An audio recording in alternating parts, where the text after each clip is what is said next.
Today's show is sponsored by ExpressVPN, one-click protection for all your devices. Securing yourself could not be easier. Visit expressvpn.com/funhaus. Welcome, everybody, to Filmhaus, the podcast where we talk about, honestly, sometimes film, a lot of times other stuff. But this week we are going to talk about something that is filmic, cinematic quality. It is a television show, Falcon and the Winter Soldier. It is the second in Marvel's television series on Disney+. And it is recently completed, and I wanted to chat about it. We got 6 episodes to dissect, and I am joined by Elise Willems. Hey, James. Thanks for... I guess I'm kind of like original Captain America. Okay. I was going to say, like, which one of us is Winter Soldier, which one of us is Falcon, but... I mean, the analogy doesn't work. I'm probably a John Walker, but... That means I'm going to change my mind about you several times. and Amy Dallen, someone who, going into this, I knew we couldn't do this episode without. Amy, thank you for joining us again. No, I'm delighted to be back. I had such a good time talking to y'all about WandaVision, and there's so much more to talk about. I'm really excited we get to continue that conversation forward. Yeah, when does Loki conclude? Did you on that note, did you guys see that there was a little teaser that came out this morning? We recorded this on May 5th, and Tom Hiddleston's like, I'm Loki, so, you know, I'm a hero, I can do whatever I want. And then he changed the release date of the show from Fridays to Wednesdays. Wow. That tricksome Loki! Oh my god! What What can he do? Huh? Yeah, and I was like, damn, okay, all right, now, you know, people can actually make content. Every single time, about it. Every single time Loki comes up, I have to remind everyone that this is not the Loki who had a change of heart and grew to love his brother over time. It is not the Loki we've learned to know and love, but maybe we can learn to know and love him again. But we will save that discussion for another time. Some Wednesday sometime, and I want to talk about Falcon and Winter Soldier because this, in general, just starting off, was a very different show than WandaVision, in my opinion. And it's kind of funny because I felt like that the Marvel universe, the cinematic universe, has basically been weird and wacky, and then very grounded and like very serious. And it's when those two kind of weave together that things are magical. But it's nice to have both. And now we have the television shows where we had WandaVision, which I would put in the weird and wacky category, and then followed immediately by Falcon and Winter Soldier, which to me is an extension of the Captain America franchise, which is like the most grounded of them all. So I guess we can just go around the horn and just see in general what everyone thought, how everyone felt about it. At least why don't you kick us off? Oh, me? Oh, no. I want to know what Amy thinks. All right, so you I can pass to Amy. So then I can be like, I agree. That's what I thought was going to happen. I was like, if I toss to Amy first, then you'll just go, sames. Well, James, you go first. I'm the guest. Okay. I'm sure I will not be able to stop myself from weighing in for the entire hour anyway. But how did you like it? I liked it a lot. I thought it was extremely well made. And I thought that ultimately at the end of it, I was like, if this show makes me like these characters more, Falcon I always liked Sam. I didn't really care so much about Bucky, but they are both defined by their relationship to Steve Rogers.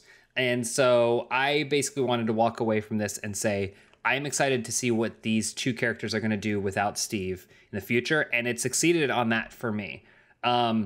Broadly, I do feel like it was maybe a little bumpy along the way. There were some things where I was like, am I on board with this? And unlike WandaVision, which at this point it seems like it's completely unfair to compare the two because they're completely different. I mean, it's like comparing what did you think between Breaking Bad episode 5, season 2, and that one Halloween episode of Roseanne. It's like why are we? Yes, they're television shows, but why are we comparing? But yeah, I lost my train of thought. But essentially, I thought it was good. But there are going to be things that I will be discussing that I wasn't completely bought in on. But yeah, so that's my broad take. I'm shocked that this show came out before WandaVision, or pardon me, came out after WandaVision, because you would think the natural trajectory would have been this. This is like your gateway. It feels more like a typical mainline Marvel movie. It has like kind of grittier, Captain America, Winter Soldier vibes to it, of course. So to set the tone with WandaVision, which is this magical, surreal, really weird left field, more, heartfelt than I think any Marvel property has ever been, and then followed up with this, I thought was like super bizarre. But I guess maybe Marvel had a plan. There was a method to the madness. I have to say, like, I love Anthony Mackie a lot, and I do I like Sebastian Stan too. And I think their relationship makes sense because even just you see them in press junkets, and they've done a lot of press, throughout the history of Marvel. And it's like, okay, these humans, they have chemistry together. I do think that the show is very much like not necessarily their relationship to one another as much as their relationship to Captain America, like you said. However, I still think my favorite, when I look at, Bucky Barnes and his relationship to Captain America, it's still pre-Super Soldier Scrawny Steve Rogers and his best friend Bucky that would do anything for him in the world. That, there's been years of Super Soldier Cap and Super Soldier Bucky, but I still look back at that and think, that's my favorite iteration of their friendship. And so I kind of like the dynamic of Bucky looking out for his non-Super Soldier buddy with a heart of gold again. Give myself goosebumps. Jeez. Wow, Elise. So poetic. Yeah. Just kidding. But it definitely didn't hit me the way that WandaVision did. And I have super high hopes for Loki. Amy, I feel like you're going to have all this comic background that you're going to bring to it. And you're going to tell us okay, well, this is why it's special for this reason, this reason. One thing I also thought was really special about this show was what it did in terms of making a message on, obviously race in Marvel, race in, the superhero universe. That was extremely valuable and valid and hasn't been said and needed to be said. In America specifically. Yeah. Too. Yeah. I'm very curious, as a Canadian, it's sort of this is the stuff I assume the rest of the world already knows about us, but we're still sort of working out in public in our television shows, is how we've sort of chosen to try to move forward. But bless the people, sort of dragging us collectively into the future by making us look at true things. I lots of stuff I want to dive in on those. I love what the angle you just gave to the Bucky relationship in terms of his desire for friendships and warming up for people and how that plays out with Sam in this series. That's really beautiful. I really liked it. I will not surprise anyone. I knew it.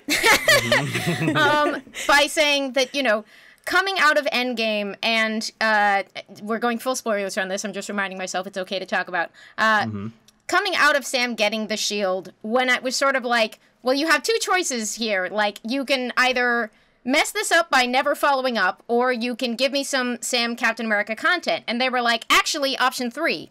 We're going to make an entire thing about him sort of doing his half of the deciding to get to that point. And as a basic project to get him from point A to point B of deciding to adopt the role, I would say just worked incredibly well for me. I'm very excited that I believe we have some reason to think that we will get a 4th Cap movie starring him, which I would like very much to see coming out of this. And at least to your point, as I understand it, I think this series was supposed to come before WandaVision, before filming schedules made everything complicated. I may be wrong about that, but I remember thinking that this was going to come first at some point in the cycle. So they may have been inadvertently experimental by leading with WandaVision, but I think that is a decision that worked out really well. I like very much that they were look, here, we were going to get around to this eventually. Welcome. We're doing a lot of different stuff. But yeah, I would say there will be stuff in the series. There's stuff that I think like was more and slightly less successful at executing on the different goals of the many, many different things this series was trying to do. But in terms of the themes they were trying to tackle and the major journeys they were going through and the tons of characters and ideas that they have in this soup, overall, I was really happy. And I'm not super the one showing up for the great action scenes, but if you were, I have a feeling you were probably also pretty happy because there was a lot of great action in this series. Yeah, I mean, this show, watching it, I was like, there is literally no difference between television and going to a movie theater, right? like I mean, just his chase down of like the helicopters and stuff like that. I'm like, this is huge blockbuster action all taking place inside this television show. And I know that's just a framing device, but it's like, that's pretty impressive. And this is a complete aside, but when you think about, they talked about the Lord of the Rings show budget being like $500 million, you're like, oh, because it's going to be this, because they already know that Helm's Deep is one of the best action sequences ever filmed. In defense of the Lord of the Rings series, they are filming seasons 1 and 2 back to back. Oh, okay. Yeah. So some of that budget will overflow. Okay. Meanwhile, I really just thought you were bringing that up to refer to obviously the most important moment in this series, which was Bucky being like, I read The Hobbit in 1937. What do you take me for? He was a nerd.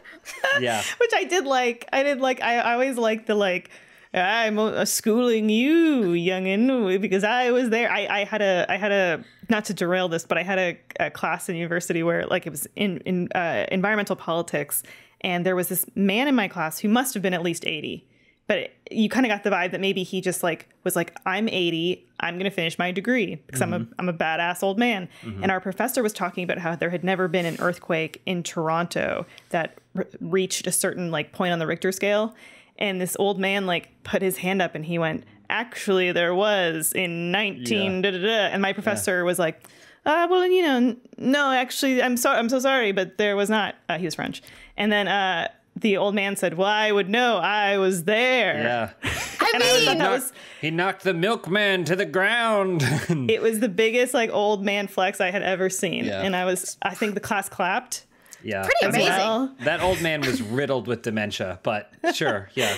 He was there. But yeah, so I do appreciate Bucky's flex of, I read the first edition. Yeah. That's great stuff. I mean, yeah, it's just wonderful. It's packed full of character, which I think is a major, beyond the action, like it's packed full of character, this show. And that is the stuff that I primarily tune in for, honestly, is the character moments and the thematics and that those journeys, which gave me like moments that I really, really wanted. I don't know if the like fave moments from the series, like Bucky's flashback to getting deprogrammed in Wakanda was a really great opportunity to give us like a really nice emotional look at that we hadn't really had space for in the other projects while the stuff was happening in the background. And like just the basic Sam's big arc towards acceptance, and every time Sam busts out his counseling skills, I was like waving flags in the stand, non-flag flags, I guess, just approval flags. But like, it gave me a lot of moments and scenes that I really enjoyed. And so just to clarify, I mean, if you haven't seen this show, you should probably not listen to this. But just for anyone who's familiar and is like, I don't have the time for that, or don't have Disney Plus or whatever, this show is 6 months after that sequence where Cap goes, I brought something for you, like and then like gives him the shield, and so basically what happens is that Sam had said, I can't take this on right now, and so gives it back to the government, essentially. And then the government... Wrong move. Yeah. And then, which he couldn't have possibly known. It was a personal decision. And then the show is basically the fallout of that decision with a bunch of other baddies stuff happening along the way. And Amy, you touched on it about how this is like the 6 episodes are how Sam decides to take up this mantle, because it would have cheapened it if he had just said thanks Cap and then thrown it on his back. It's like, is he the right person for that? Like, he probably wouldn't be if he said thanks Cap and threw it on his back. And that's what this show is about. And then I think something I was thinking about during the show and watching it was, there is a worse version of this that would have probably been way easier, which is him assuming the mantle but then dealing with the stuff that John Walker dealt with. You know, like that could have been a worse version of this show, and I'm grateful that wasn't what it was, right? The struggle of morality. I agree. I think that, you know, Marvel could have just said, oh, well, you know, Cap thinks he's the right man for the job. And that should be blessing enough. That should give him enough credence and power and to take on the role and assume it and not feel like an imposter if Captain America personally chooses and vets him. But I like that it was still just him having that internal struggle with it. Yeah. And really, like, not just like, yes, he has Captain America's endorsement, but like, does he have his own personal endorsement to do it? Yeah. And additionally, I think the show does a great job of never really making Sam have to sit and ask, what would Steve do? Because like the show is actually like, Steve wouldn't have to make any of these decisions. Steve is not you, Sam. And like, I think that is like one of the best things about this show is that it understands the difference. This isn't a perfect world and a perfect society, and Sam is a different character. And I think that means that when you get to the end of the show and he's standing there, you're like, he is Captain America, not the one that we saw in all those movies leading up to this point. He's a different one, but he is still very much Captain America for different reasons. And I think that, like you were saying, Amy, we get it if we're lucky enough to get another Captain America. I don't think that we're not going to see him again, obviously, but like it means that when we do, he's going to stand on his own 2 feet, and it's going to be great. And we'll have some idea about what it means. And I like the way that they carry forward the theme of, like, Captain America: The First Avenger is actually one of my favorite of the movies, because it was sort of one of these ones that, like... What? Me too. Me too. It gets thrown down in a lot of people's tier lists. It gets thrown down to the bottom, but it's one of my favorites. And I like it a lot. I want you to talk about why, but one of my real quick reasons is because... It feels like it is the movie made about Captain America in the world of the Marvel Universe. Like it's what they show in school or whatever. You know, it's like almost propaganda. And that's why tonally, I think it's so tonally different than other movies, which is why people don't like it as much. But I like it more because it feels in-world in a weird, hyper meta kind of way. Sorry, you go ahead. You can put this on a t-shirt, but Scrawny Steve makes me misty. Like and not in the whatever the kids think misty means on TikTok. I mean like teary-eyed. Cuz it's just that pure underdog. He's got such a huge heart. A heart of a hero, even though he doesn't have the size. Yeah. Get misty now. It's beautiful. It's a great concept, and it has been since literally before World War II, when it was being made up by frustrated artists who really disliked Nazis, and were trying to, it was literally... He was created by Joe Simon and Jack Kirby, 2 Jewish comic book creators who, Kirby would end up actually getting drafted, but it was sort of like, I'm stuck here drawing pictures instead of going and punching Nazis, and they, we can't... I'm going to say they did this on purpose. Who knows what was in their minds? They were trying to get paid to make comics. But, they made themselves a hero who got the call, to volunteer to go and do something about it in the world. And on the cover of the first issue, he punches Hitler in the face. It was not a subtle thing, but there's a reason it has lasted this long. And I know I worked for many years in a comic book store, and one of my favorite conversations ever was when they made the trailers for Captain America: The First Adventure, The First Avenger. They put that trailer out, and it had kind of the gist of the story in it. And I remember talking to a woman at the comic book store after that came out, and she came in and she was just like, oh, I liked that trailer. Did they add all this stuff about, him being skinny and volunteering for the movie? And I had the amazing joy of being like, no, that's his actual story. That is the core of this idea, is, a good kid who wants to make a difference but not hurt people, gets the call up, and this serum releases something that's good inside him, and for once in the history of the world, instead of power corrupting, it actually goes right, and he becomes strong and able to do something about it. And yes, that level is maybe fantasy, because we all know that the world is complicated, but the idea is hey, look, once it went right, it actually worked out. In defense of it going right that one time, the grand Marvel universe has shown us the odds of that happening pretty explicitly. And so, even in First Avenger, it's we have Red Skull, we have Captain America, and like they both went through the same process. And I guess you could say from the Nazi perspective, Red Skull was an example of it going right, but even he had his own like terror cell within the regime. So Cap's the only time it really worked.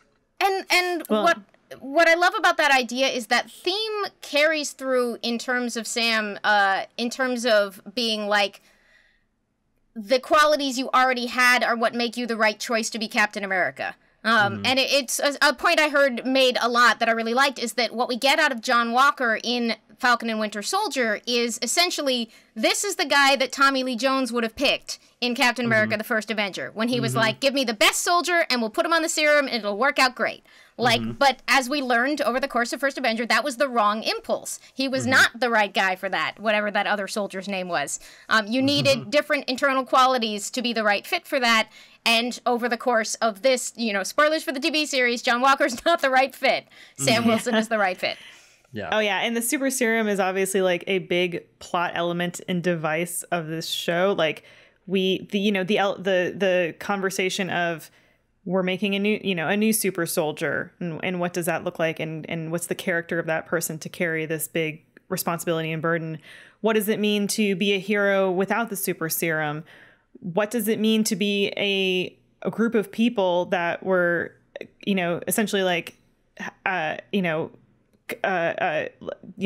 to the Tuskegee experiments, like, operated on by the government with the super serum and abused and just completely like discriminated, and people can go and look at the pyramids and go, that's amazing, that's wonderful, Steve Rogers, the pyramid. But a lot of times you don't talk about the suffering that went into creating the beautiful pyramids. And I think this show kind of acknowledges, and it pulls back the curtain a little bit, and it says like, a lot went into this, and a lot of people were hurt and sacrificed, and not everyone is good as Steve. And can I say, like, I love that Sam like has his own just unbelievable strength beyond that super serum, and I get like why it's so significant that he didn't get the serum. But part of me was like, but maybe if Sam did get the serum, could you imagine?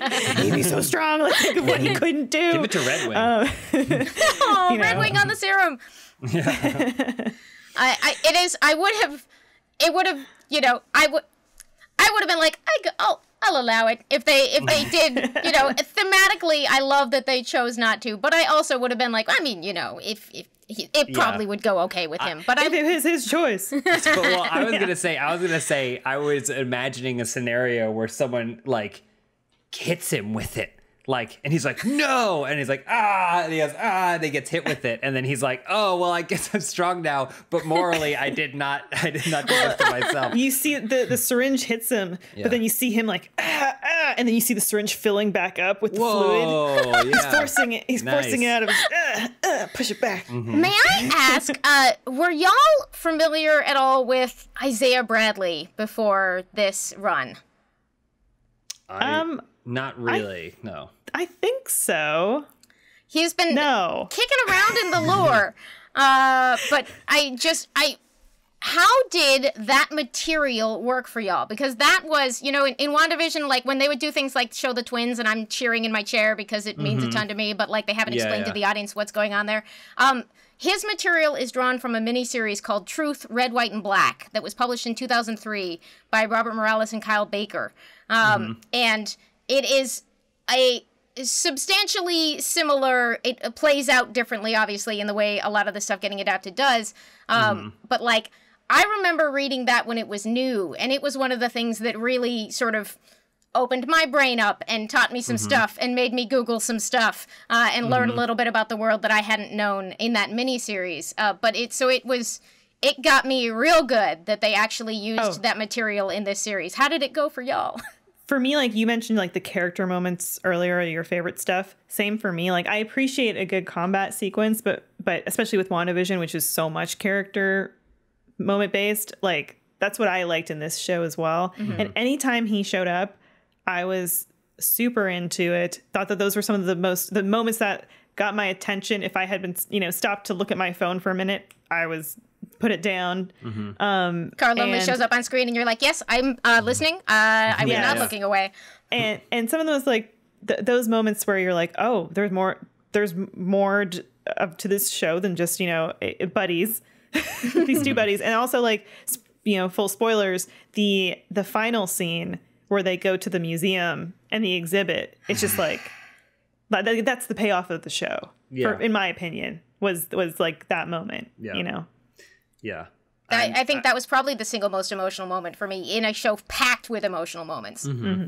I would say broadly, this show is probably the furthest reaches of my comic knowledge. Like, we're getting into the dead zone, where, like, I don't really know. Like, I know Sam, I know Bucky, I know U.S. Agent and John Walker only because of Marvel vs. Capcom, where he appears as, like, a sprite swap of Captain America so they could get as many characters as possible in the game. I feel like there's a whole meta level to that. Like, how happy or mad would John Walker be that he's in the game, but he's just a palette swap? Yeah. The trade-off was that War Machine essentially took the place of Iron Man for a lot of those games. I don't know why, but they were just like, War Machine. And so, like, War Machine is in a ton of Marvel vs. Capcom games. So I was like, I know that, but I don't really know where it lands on the side of things. And then, even stuff like the Power Broker, I had no idea any of that stuff. So yeah, Isaiah Bradley, completely new, but it didn't really matter for me because I saw what the parallel they were drawing was. I'm familiar enough with American history to know what they were going for, and then and I was like, okay, well, if this is another character, I did think, oh, is this a character that I'm just not familiar with? But it really didn't matter because it served its historical and emotional purpose within the show, which is, to me, great usage of these things, That's the actual job of the show, is to make sense whether or not I am sitting there being like, this is the 2003 miniseries. That's not actually what the fiction is for. So that's very cool. The U.S. Agent stuff comes, the Cap is also not my primary comics area, so I get lots of fun surprises in this stuff too, but there were some great runs that they were definitely drawing on for this. In the 80s, Mark, I don't know how to say his name, Grunwald, I think, or Grunwald, wrote a run of Captain America where he created the John Walker character, and John Walker got juiced up by the Power Broker, took over the Shield, was way too over the top, I believe, hurt some people in a very 80s over the top, like, this is what you want, right, audience? Haha, I'm gonna show you what you actually should have been valuing was Steve's decency this whole time. And then went on to be kind of a hero for things, but, like, they stayed in some ways very close, as I understand it, to the major beats of that story, which was a very... Old school fans that I talked to were actually really thrilled about that. They were not expecting that much faithful adaptation, given that usually you just transform and remix and do whatever. So we've talked a little bit around the show, and I want to get more. I want to make sure we can open up so we can talk about specific moments. And I want to ask Amy about what she just said too. And Elisa's going to follow up on that. I also want to talk about John Walker as well. But first, let's hear a word from our sponsor. On a day like no other, Victorian London is shaken to its very core when a supernatural event gives certain people, the Touched, unusual powers. Now they're all facing grave danger, relentless enemies, and a mission that could change the world. The Touched are part of something bigger, and with the Touch Base, you can be too. What is the Touch Base, you ask? It is HBO's official fan-driven The Nevers companion podcast. You know and you love the hosts. I love them too. Barbara Dunkelman and Jessica Vasami. You've seen them here on Funhaus. Each week they dive into the incredible world and characters of the Nevers. They're going to be reacting to every jaw-dropping moment. They have in-depth conversations with special guests from the show, theorize about what might come next, and they're just, as we know, delightful and wonderful to watch and hang out with. You can hear the latest episode of The Touch Base after each new episode of The Nevers, which airs on HBO Max, and it started April 11th, so if you haven't been watching, you can catch up now. And you can find The Touch Base on Apple Podcasts, Spotify, HBO, YouTube, HBO Max, or wherever you get your podcasts. So subscribe now at the link in the description so you don't miss an episode. This episode of Filmhaus is brought to you by Candid. Do you ever feel self-conscious about your smile? Well, you don't have to. People are using Candid, the clear, comfortable, practically invisible aligners to straighten their teeth, and now they love their smiles. Just like Sharon H. in Pittsburgh, PA, who said, I wore braces as a teenager, flash forward 30 years. I had crowding on the bottom, and one of my teeth actually stuck out. That's when I moved forward with Candid, and I finally got my confidence back, and Candid can help you fall in love with your smile too. Treatment is prescribed and monitored by a licensed orthodontist who's an expert in tooth movement. The average Candid treatment is just 6 months, and it costs thousands less than traditional braces. Listen, there is an option for you if you feel like you don't like the way your teeth look or you don't like your smile. Check out Candid because it's way less expensive and it's going to be way more comfortable than big burly metal braces. It can straighten your teeth fast and help you learn to love that smile again. Become your best you. Straighten your teeth today, right now, and you can save $75 on Candid Starter Kit. Go to candidco.com/filmhouse and use code FILMHOUSE. That's candidco.com/filmhouse, code FILMHOUSE. Take advantage of this limited time offer to save $75 on your starter kit. candidco.com/filmhouse, code FILMHOUSE. Amy, you mentioned earlier that you kind of had this roller coaster relationship with John Walker where you were like, it's like a will they, won't they? Kind of like, do I like him? Do I not like, do I have empathy for him maybe even? Where was your head at with that? Oh, it was a whole journey. I'm familiar with the fact that John Walker goes on a journey and ends up being more or less a good guy, which probably made me extra critical of him throughout. First of all, just to put it out there, wonderfully played by Wyatt Russell, who does not deserve any personal hate for being good at playing John Walker. I would like to throw a secondary shout out to the casting director because the first time you see John Walker step out in that uniform, you're like, I want to punch that face. Yeah! Which is only so much to Wyatt Russell's, he that's just how he looks, right? Someone had to go through headshots Amy's and point. Say, I don't think we've bullied Joffrey from Game of Thrones enough. Okay. If we can go, I know he's kind of retired from acting and he's just, he opened his shop in the UK, but I just think we can go back to that already. All right. Okay. Fair enough. Because he played that part too well. Yeah, the borderline between fiction and reality. We'll just smash it all the rest of the way down. Mm-hmm. But only for the bad stuff. For it. I thought they did. For the most of the show, I thought they did a really great job having me exactly where they wanted me in terms of I immediately didn't trust him. And then he kind of wasn't as bad as he seemed. And you could sort of see where he was coming from in a way that was interesting for Sam and Bucky. And then you watched him struggling and insecure and trying to throw his weight around. And in the, they had to sort of choose their moments because, again, they were doing so much in this show. But they got so much storytelling economy out of moments like him throwing around Captain America and the guy in Munich being like, don't care, and him not handling that well. And then him obviously getting real insecure about getting beat up by the Doras, an instantly legendary moment that was so revealing about him as a character. Sorry. Yeah. There's so much, guys. There's so much in this show. Can I just say I haven't seen a single person make a decapitation America joke. Wow. Also, you're the first. I don't know if any of you either of you have, but it's it was maybe because people wanted to avoid spoilers, but it was ripe for the picking. And we all know it. Yeah. And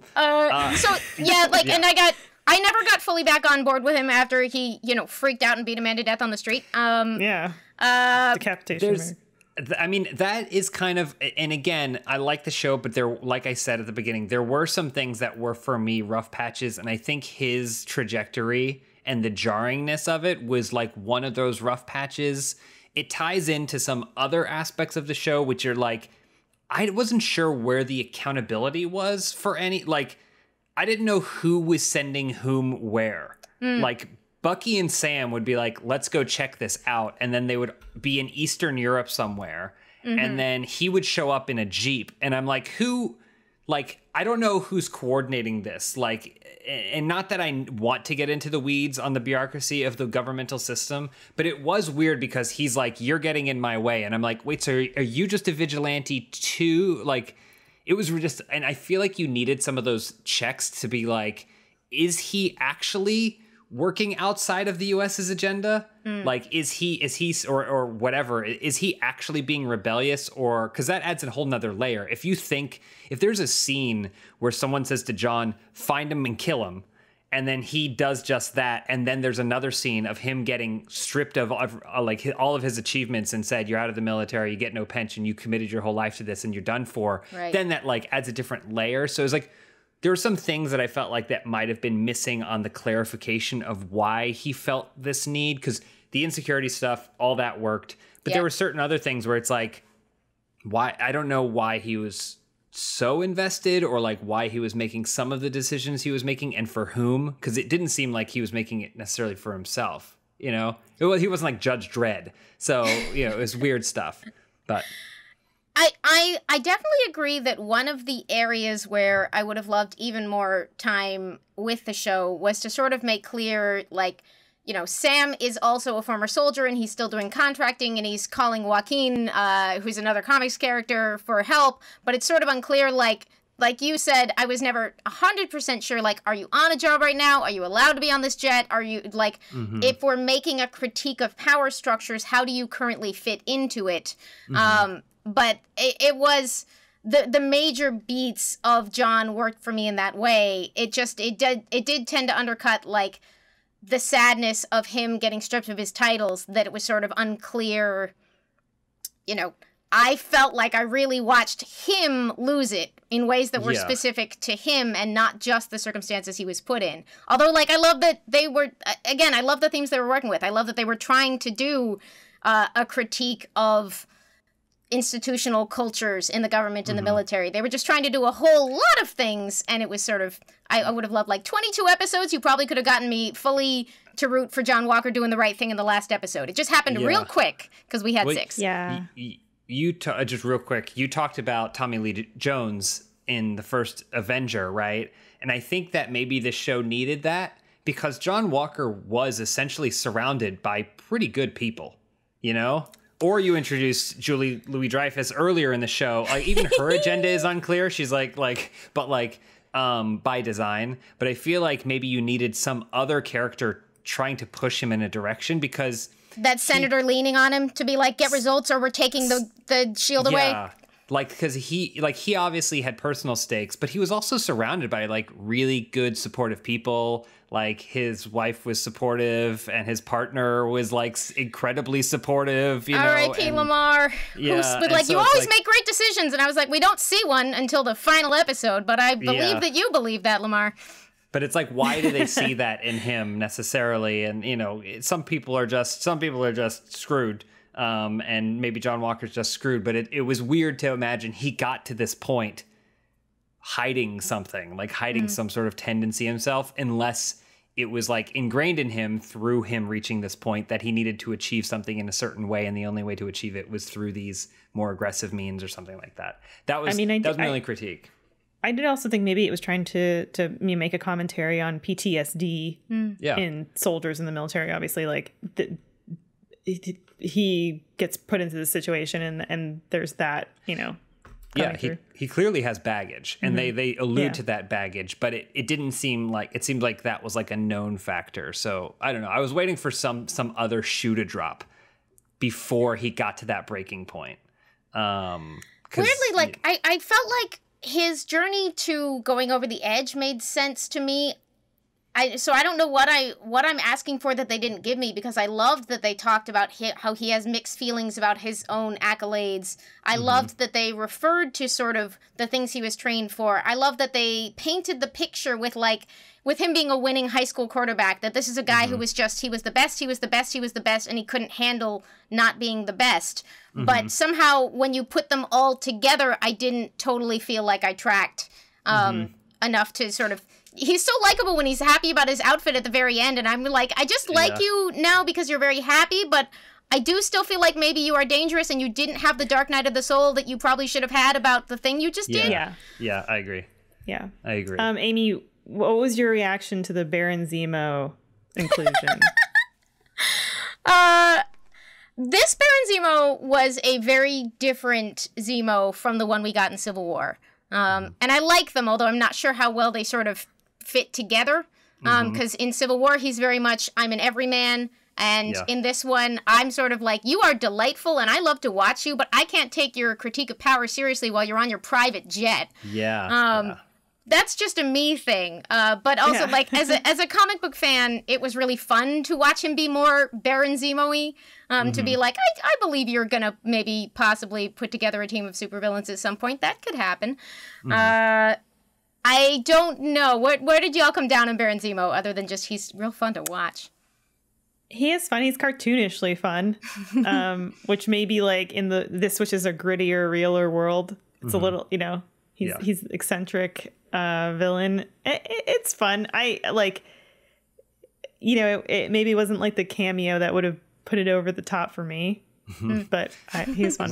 He's fun to watch. Way more than a cameo in this. Yeah, I mean, I feel like I completely agree. If Civil War didn't already establish that, like, one of the major because the whole thing about Civil War is who could topple this, and then the thing is some really angry guy who you didn't even realize that you screwed over and whose life was left in shambles after something that you didn't even bat an eye at, right? Like, that's a huge part of Civil War and the themes of that movie. So when then you reverse it and you go, well, actually, no. He was an evil genius. It's kind of like the Saw movies, right? Like the first Saw movie is like, who could devise these crazy things, this crazy serial killer? And it's like just a man dying of cancer who really had a lot of anger for people who didn't appreciate their lives, right? Like, it's kind of a weird subdued thing, but it's almost scarier and more intimidating that way.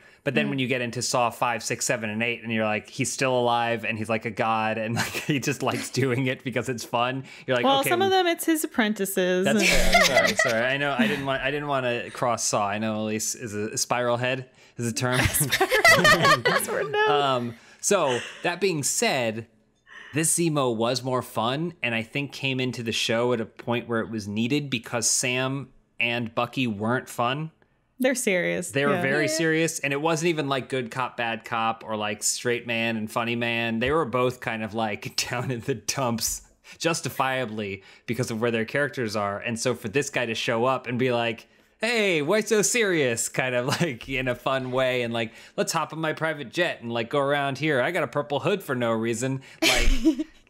And so I do think that I appreciated him in this, but it was weird. I wonder if there was, maybe they should have picked another character for Civil War. There's no way to go back in time in hindsight, but like maybe they should have picked someone else for Civil War if this is where they wanted to go for Zemo. And everyone was super casual about like breaking him out and like only half keeping track of his whereabouts. Because like, I mean, just for me, I was like, you did really, really screw over Wakanda. Like, I know I like you in this show, but like, you are a terrorist completely in the international scheme, but especially to the people of Wakanda. And I would be pretty pissed off, like, if they were just like, hey, just hanging out with them. So I will say that you've laid out, I think, the reasons why he was a great choice for this show, in terms of the fact that it absolutely set them up to need like that to have that conflict with Wakanda, which allowed them to bring Bucky's backstory, set the thing for Sam's suit,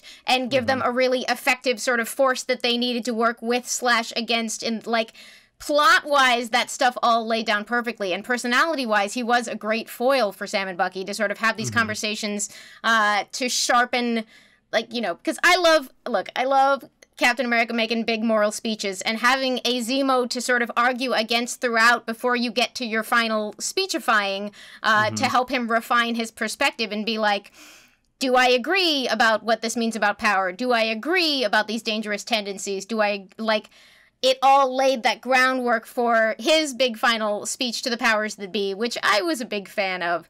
So honestly, it did work for me a lot more than it didn't. Like, I was ready for him to give up his thing against super soldiers and just juice himself up and be a supervillain, but I loved that they were like, nah, we went down this path, he's gonna smash it, that's his thing, and we will set up yet another, which I liked as a pattern, another somebody refuses to take revenge against Zemo scene.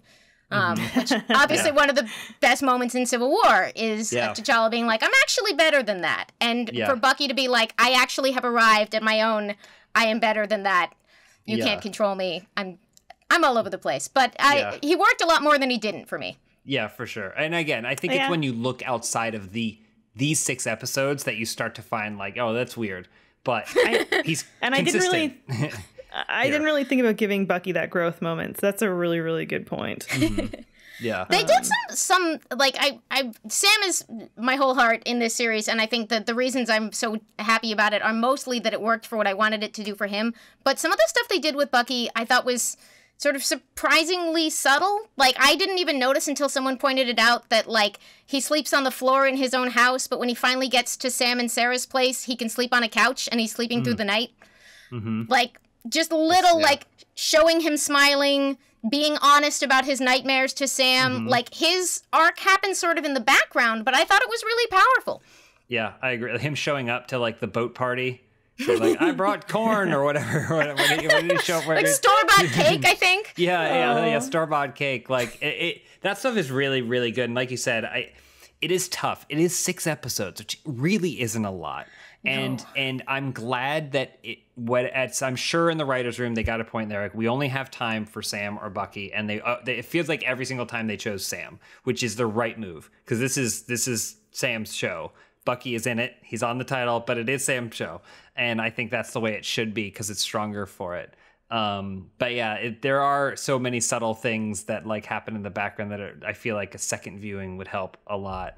James, you said we can't talk about it, but Loki is 6 episodes as well. Yeah, but Loki only has one name on the title. So, we've seen that 6 episodes can work for one.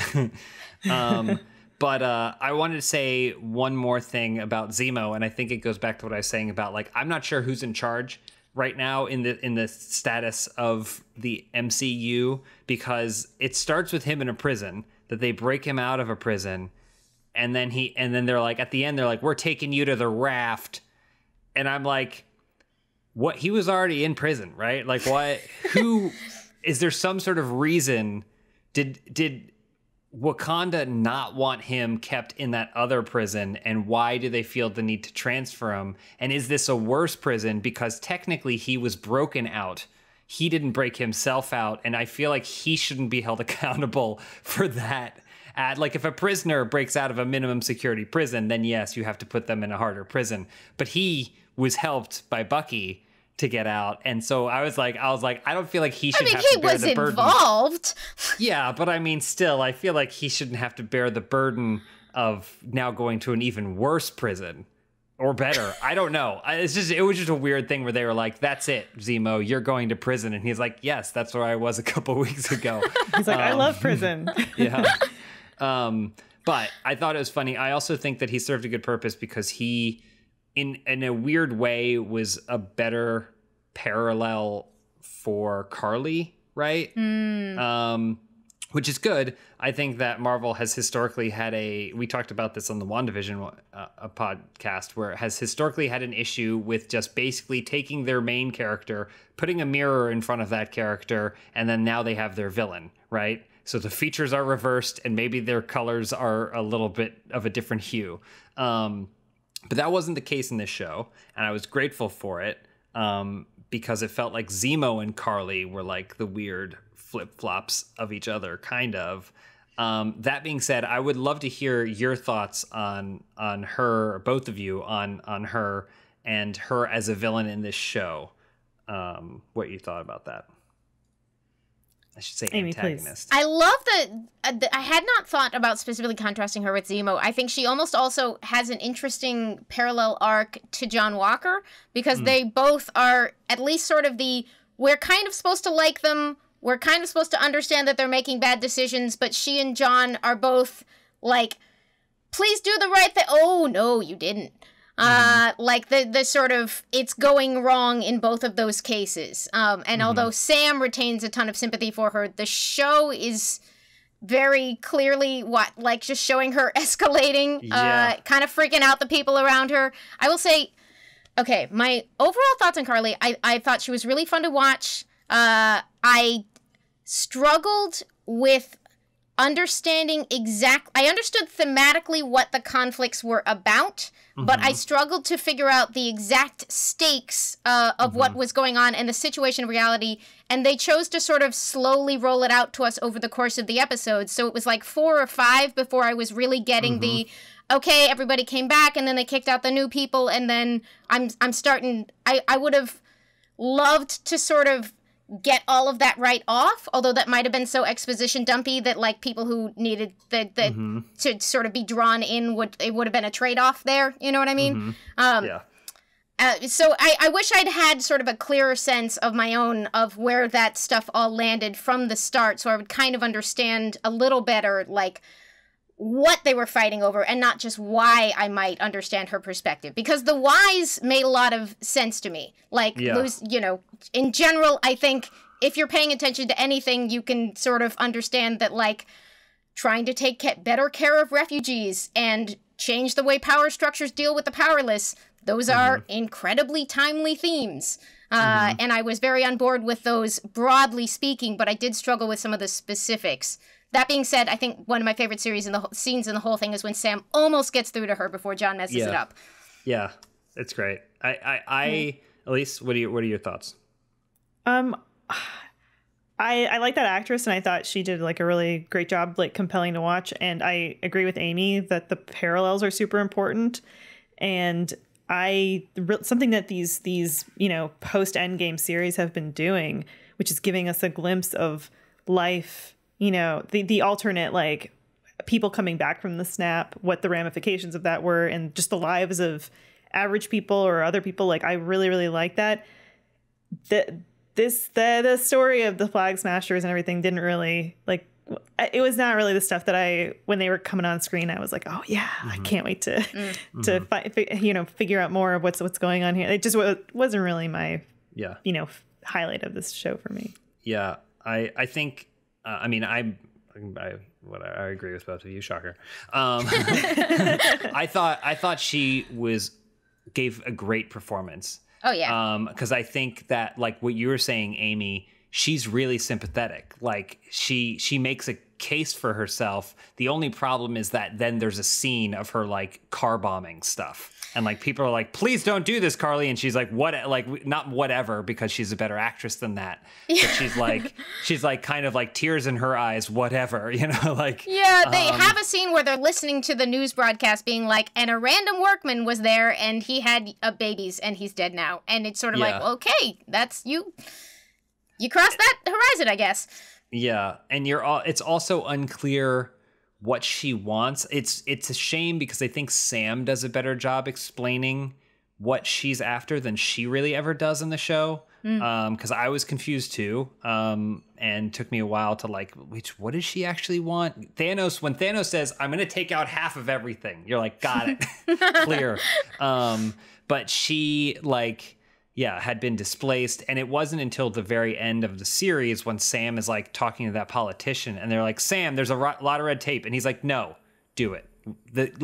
You have the wealth, you have the power, you can figure this out. Just figure it out. That's your job. Yeah, it might be hard, but go figure it out because actual people suck. And it's like probably better that Sam said that because he's the hero and he's the one who had to filter her kind of chaos into something that makes sense. Right. But it's a shame because you don't get that until she's already gone. Yeah. And also her methods were unclear. Like it was unclear to me how stoking the flames of fear were going to achieve her goals in those kinds of ways. Like it wasn't like she was trying to create an independent nation for herself and people like her, you know, a very comic booky thing, which I don't even know if that would have worked. But like, that wasn't what she was going for. She was just kind of like blowing stuff up upset. And like threatening people's lives and like, and then I also wasn't crazy about the fact that they just had power serum. And like, I get it, but Steve Rogers still had to learn how to be like a good fighter and a good hero. Like he didn't just go like, boom, all right, I know Kung Fu, which is like a weird thing that like you have a bunch of pretty regular kids who like take the power serum and now they're like going hand to hand with someone who is a trained fighter. I'm like, I would have liked to see something else there where it's like, yeah, she can rip a rip a parking meter out of the ground, but do any of them know what to do with it when they have it? Would have been an interesting dynamic. I would have loved to see more time with some of the Flag Smashers, because they were like the people around her, the little glimpses we got of like them starting to disagree with each other, questioning her methods, being inspired by her. They were interesting enough that I would have watched more of that, like their training, their plans, all that stuff. They got me real good. They really bonded me to, I think Nico was his name, the one who was, shortly before he gets murdered by John Walker. Yeah. Like the whole plot line, I got off topic, slightly obsessed with the idea that they're visiting his granddad's grave and his granddad was like in the Latvian resistance. And I was like, Bucky might have known your granddad. Yeah. If we could have 22 episodes, I want that scene where you guys put that together there wasn't room, but the Flag Smashers were interesting to me. Yeah, Bucky says, "You look familiar." Yeah, it's not that he recognizes him. Yeah. That's the thing with the whole show, is that even something for me like that, which didn't land how I wanted it to land. And it still like was paid off weirdly. Like that's probably one of the amazing things about the show, is that like even if it is the kind of thing where the Flag Smashers are doing stuff and I'm like, I don't know what's going on and I don't know that I care, when that thread comes to its end, I'm like, oh, great payoff. Like oh, great payoff, which is like a really hard thing to do in some ways. I would tend to agree, just by the fact that it being like, I'm not 100%, but I still somehow do really care how it all comes out, and was happy to be like, once I finally was like, oh, there's a boat, and they're being really callous, and they're going to shove them out with soldiers, and somebody needs to talk sense to them, but you also can't let somebody blow up a van full of senators. Got it.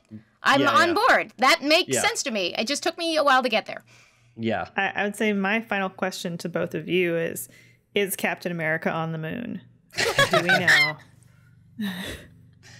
I hope so. Can you phrase it in a way that asks if I'll tell you whether or not I think Captain America's on the moon? James, you must know. Can you tell us? Wait, never mind. I'm already through it. Either way, I turn, I look off, and I go, nope, I don't think I will. Can you tell us if Captain America is on the moon? No, doesn't work out. No, I don't think I can. I feel like we could spend a lot more talking. We're already coming up on an hour. I want to just kind of like go around and just like any final thoughts, anything we haven't already dug into. I mean, there's so much. There's a ton of stuff here. Madripoor, Sharon, Madripoor, Sharon, yeah, all this stuff. I mean, there's a lot. There's a lot in this show, and pretty incredible for 6 episodes. They done Sharon Carter dirty. Did they? But she's like, that's another thing. Like, again, fringes of my comic book knowledge, and then it was like, Sharon Carter's the power broker. I remember asking someone, it was like episode 3 or 4. I was like, what's the deal with the power broker? That's just faded into the background, it seems like. And then of course it turns out that Sharon Carter is the power broker. But I had also seen that everyone who was familiar was like, well, yes, she is the power broker. This is not a shock to me. Is that actually true? So I'm curious about that, because as far as I know, she never officially had the name. It might have happened somewhere that I just took my eyes off of for a second, because there's many, many things I haven't read. She did. There are notable points at which, like, I believe there was a Mark Waid run in the 90s where she's very disillusioned and feels abandoned. But I don't know if she ever went like super outright villain turn. And that might just be, there's actually a lot of stuff that's been done in the last couple of years that I need to catch up on that might have set this up specifically. So shout out to me needing to catch up. Please, I guess, tweet at me if you're like, hello, it was the second arc of Ta-Nehisi Coates. And I will make sure to do my homework. If you're furious because Amy hasn't read every comic known to man, tweet at us. Because boy, she had it. Yeah. How dare she? How dare she? I was like, the apple has fallen far from the tree, though, Sharon. that was my reaction. Whether or not there is something out there in the comics that better justifies that, I was still like, Peggy would be very disappointed in you. What about Uncle Steve? And Uncle Steve as well, who you're that uncle who you made out with that one time. I was very interested in the sort of the bigger swing, and I have to, like, my desire for everyone to be great all the time and nothing sad to ever happen to a character occasionally runs into me having to admit that good stories are good stories. So my initial impulse when we met her and she was all mean and they had that great line, she kind of sucks now, my initial impulse was to feel defensive of Steve, to be like, he would never leave her just hanging in the wind. But I was forced to admit that, like, had he done so, it does make for a really interesting story and a really good reason for her to be mad. And are they paving the way for future twists and turns? Maybe. Do you know from the comics who her parents, anyone of significance or anything? Or I don't remember them doing much with her parents, but partly because her family tree was weirdly not a huge deal until they accidentally made Peggy Carter an immortal legend in the movies. Because Peggy Carter was really a footnote in Marvel. Sharon was the main character, the on-again, off-again of Steve, and so I'm sure they did stuff with her family over time. Again, kept being kind of on the fringes of my knowledge, but it was not usually sort of like, you know, Peggy's just, she's really important now because they rolled a natural 20 on executing on when they brought her into the film, and we all were like, well, we're reshaping the universe because this is too good to ignore. Also, she's the best What If Captain America. She's the best. She's the best. Yeah. It's I don't know, because this is, so I play Marvel Puzzle Quest. It's a match 3 game. It's essentially Bejeweled, but it's all Marvel stuff. And sometimes I learn about Marvel things from that. Like a lot of, remember when you were talking about WandaVision, and I was like, oh, that character looks like the costume of Wiccan or whatever. That's only, I've never read a single comic that has Wiccan in it, but I have that character in my game. And they were doing like a Captain America celebration. And so a bunch of different mobile games had a special version of Captain America. And Marvel Puzzle Quest got Peggy Carter, what happened if she got the serum and she was chosen. And it's like one of the best designed pieces of, like, it looks incredible because it has that like World War II aesthetic for Captain America, but then it's also Peggy Carter. It's just like extremely well done. And I guess that is now becoming one of the What If scenarios for the What If series, is Peggy Carter as Captain America. Yes, and a shout out to, I'm not sure, I think Puzzle Quest might have come, like, I think the video game side might have designed her first, but then they used her in Exiles, which was this wonderful series about dimension hopping that was had a relatively recent run, and she had a great story in there, and now I think they're taking both of those as sources. They've got good people on the game side, and they love their comics lore, and I'm consistently impressed by it. Yeah, but I need to play more Puzzle Quest. Yeah. Let me know if you need any tips or you need to talk to anyone about it. Yay! Elise, any other final thoughts before we wrap this up? No, you don't have to. No, I mean, I'm Marvel. I mean, even though I didn't love it as much as WandaVision, it's still really amazing, and I'm excited for Loki. We're getting these quality series. I don't really feel like I'm missing Marvel movies right now. Yeah, that's true. Yeah, I mean, honestly, like, I'm excited for Black Widow, but it is pretty impressive. These shows are not holdovers. When you know, all those the fanfare, the Disney Plus stuff came out, it felt like, oh, this is going to be really cool, but it also felt like this is just kind of going to be holdovers till we get our next Doctor Strange, our next, and it's maybe nursing some fatigue that we have after Phase 3. You know? Yeah, so it's this, but these really are not. These are, I think, really well made shows with really, really talented people, and they don't hold on to what's happening in the cinematic stuff so dramatically. Like, these are not like Iron Man 2s where they can only set up things and they can't actually make moves because they can't push over the Jenga tower that is everything. But they are like really carving out their own worlds and stuff too. I don't know. It's really impressive. I think it's really cool. So I love that they made space for an entire how he decides to pick the shield back up series with cool training montages, and they were also like, and also we're gonna make you think about banking inequalities and American history. Yeah. Enjoy. But they pulled it off, and it was great. Yeah, very true.